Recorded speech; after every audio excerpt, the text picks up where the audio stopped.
All right, so today we're going to pick up where we left off in Maniac Magee. We're on chapter 19. We left off at the end of 18 last week.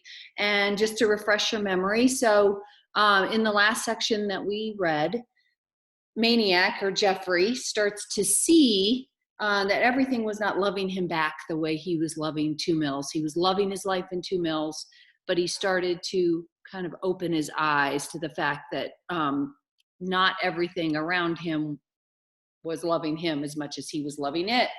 And so one hot day in August, this change really comes about. He's out in the street, playing in the fire hydrant that they had opened up so if the water could spray out, with a bunch of kids and people in town. And one old man starts yelling at him and telling him to go home and get out of there and go back to the West End where he belongs.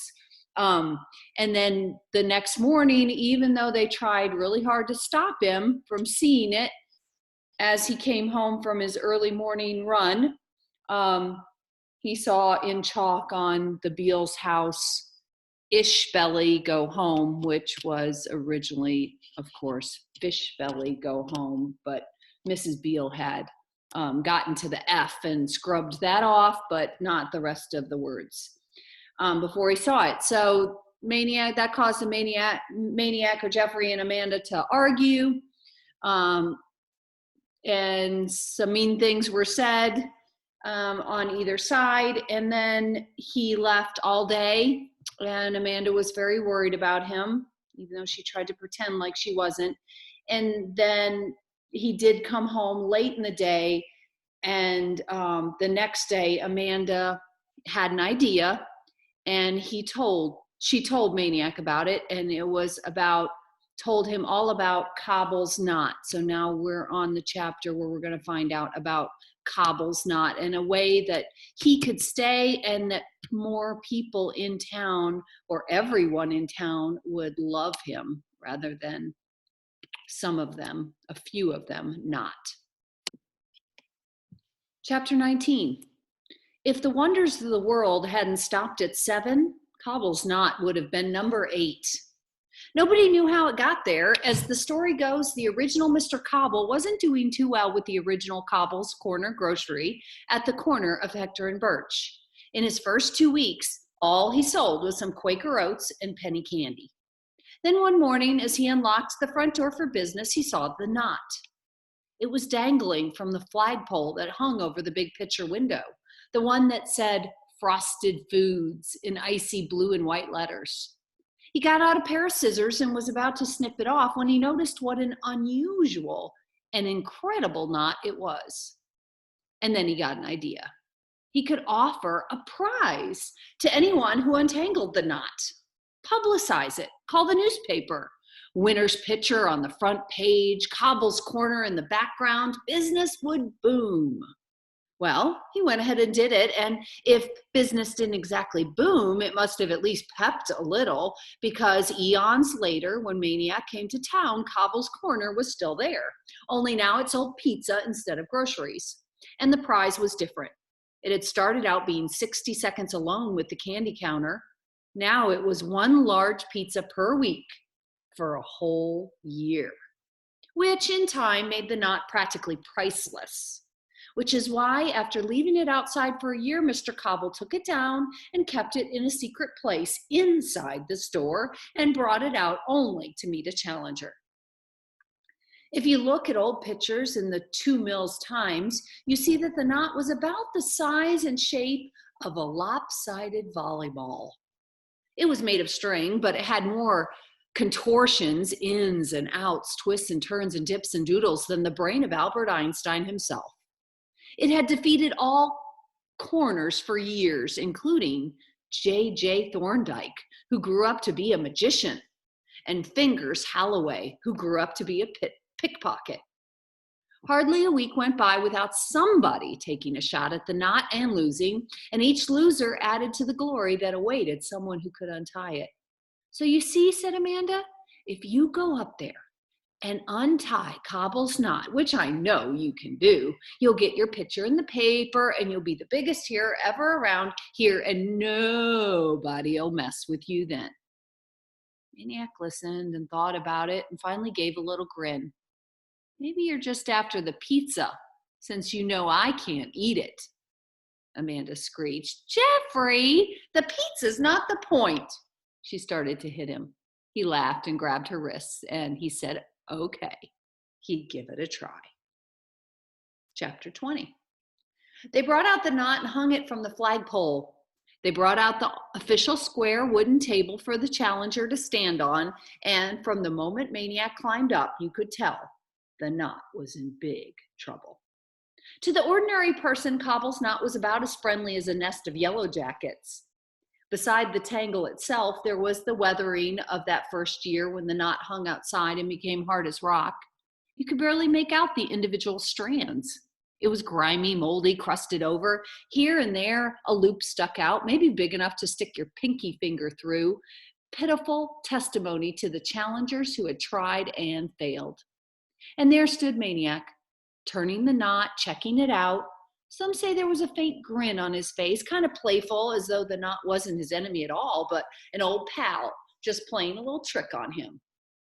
Others say that his mouth was more grim than grin, that his eyes lit up like flashbulbs because he knew he was finally facing a knot that could stand up and fight, a worthy opponent.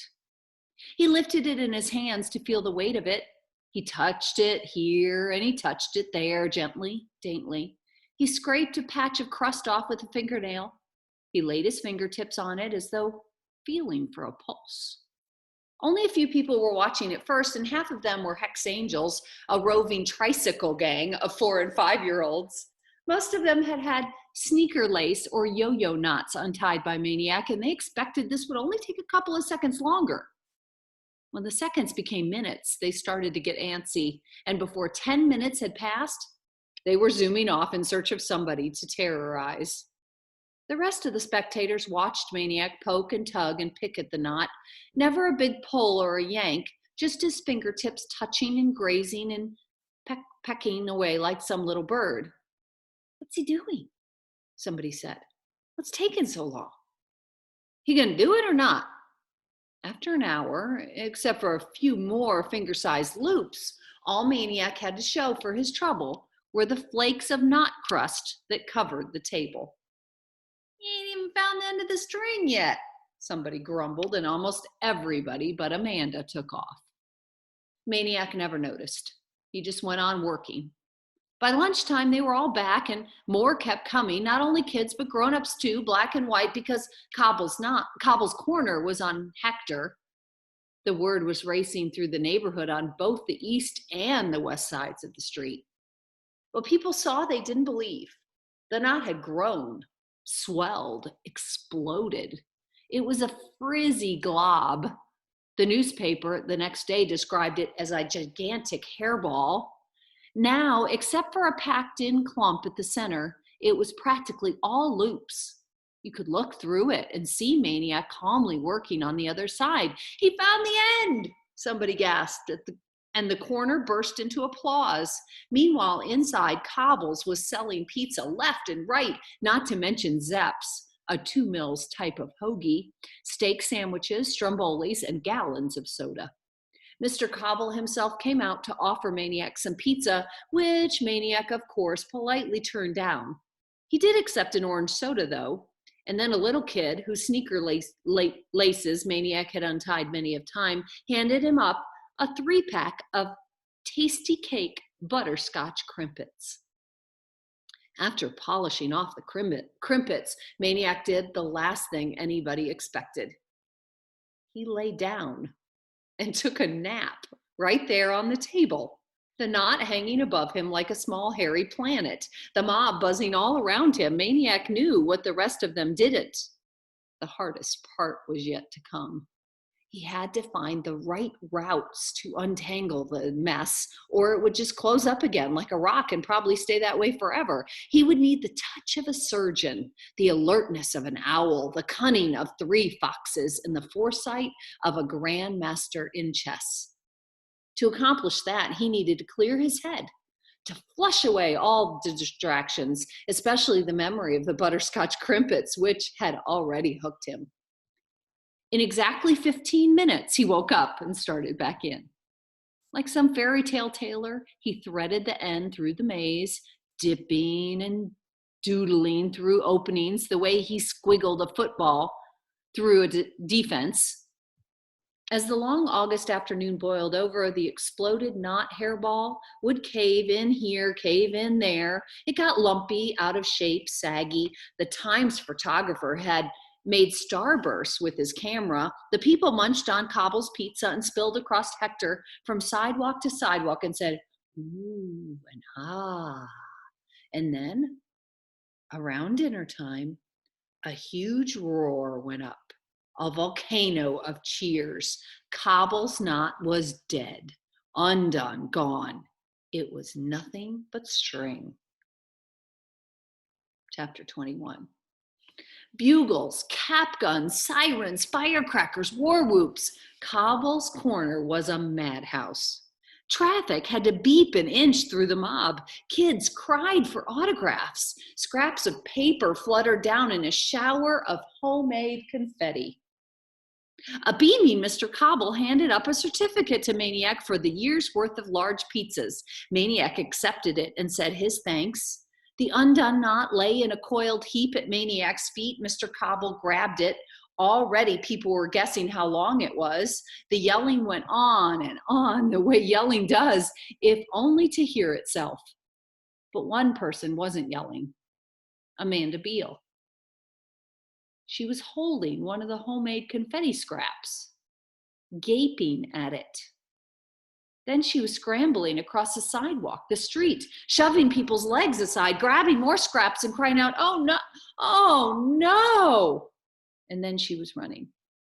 Maniac saw. He leapt from the table. He picked up a scrap. There was printing on it about Africa. He picked up another. This one mentioned ants. Another, Aristotle, the Encyclopedia A. He followed the scrap paper trail up Hector and down Sycamore all the way to the Beals' front steps. The only thing left of the book was the blue and red cover. It looked something like an empty loose leaf binder. Amanda was hunched over, rocking, squeezing it to her chest. It was my fault, she sobbed. I got careless. I left it in the living room. Anybody could look through the window and she clenched her eyes so tightly it was a wonder the tears got out. More than anything, Maniac wanted to hug Amanda and tell her it was okay. He wanted to go inside, be with his family, in his house, his room, behind his window, but that wasn't the right thing. The right thing was to make sure the Beals didn't get hurt anymore. He couldn't keep letting them pay such a price for him. He turned and headed back up Sycamore. Maybe the man with the can of worms' voice was right. Back to your own kind. Back to your own kind. He never got farther west than the far curb of Hector Street because McNabb and the Cobras were there to meet him, grinning, leering, hissing. Yo, baby, we hear you got a little pizza there. Come on back. We missed you. We've been waiting for you. So he turned and started walking north on Hector, right down the middle of the street, right down the invisible chalk line that divided East End from West End. Cars beeped at him. Drivers hollered, but he never flinched. The Cobras kept right along with him on their side of the street. So did a bunch of East Enders on their side. One of them was Mars Bar. Both sides were calling for him to come over. And then they were calling at each other, then yelling, then cursing, but nobody stepped off a curb. Everybody kept moving north, an ugly, snarling black and white escort for the kid in the middle. And that's how it went. Between the curbs, smack dab down the center, Maniac Magee walked, not ran, right out of town. Okay, we will continue with part 2 next time.